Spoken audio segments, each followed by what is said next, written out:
So anything you were to do on the final project should be to a finished capacity. All right.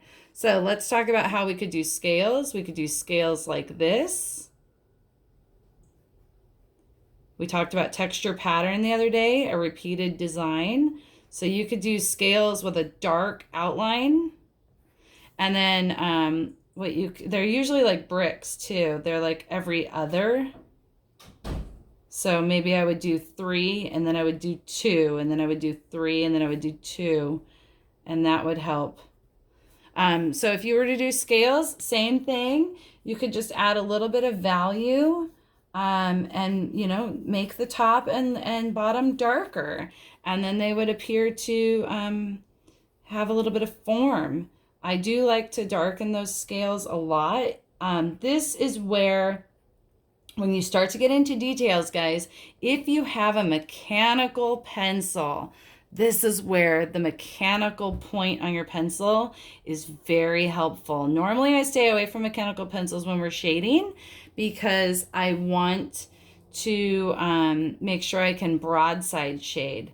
You could also just do it smooth like that, right? Or you could even kind of go like this, surface contour, and then a diagonal surface contour. And that kind of gives the illusion of snake scale, snake skin as well. And then, of course, you would shade it in more.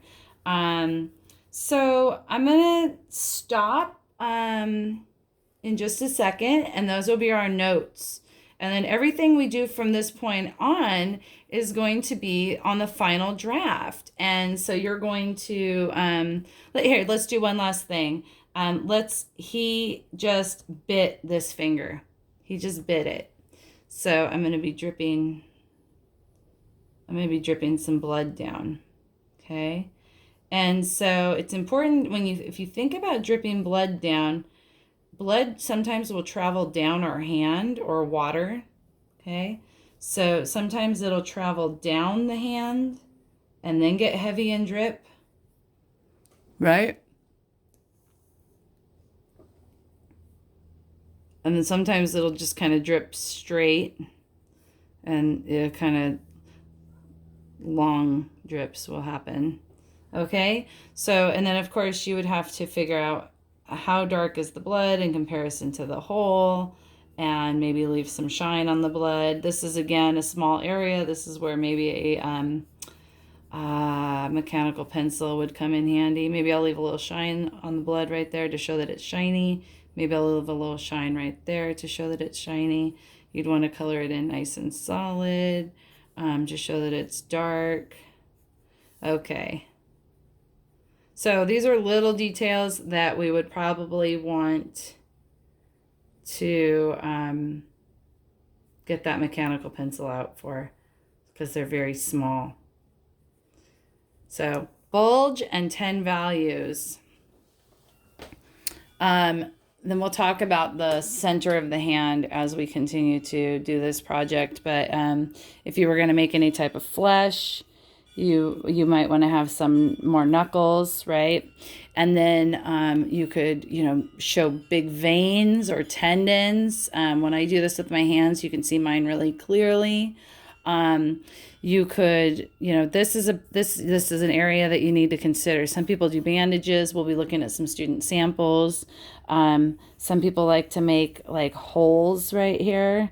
And if you're going to draw a hole, my suggestion is that you draw like a little C or moon or U. And what that does is it allows the illusion that that is the thick meat of the hand, right? And that's gone through. So then whatever's on the other side, so this would be like your flesh. And then some people draw like tendons in here or something, or you could draw something else in there. Like maybe we're going into a crazy, who knows what. Maybe the hole is leading us to another dimension. I don't know. So anyway, there's lots of creative things we can do. As long as you turn these 4 fingers in as your notes, then your notes are complete. And this is going to be really fun. I hope you enjoy the process, guys. Thank you.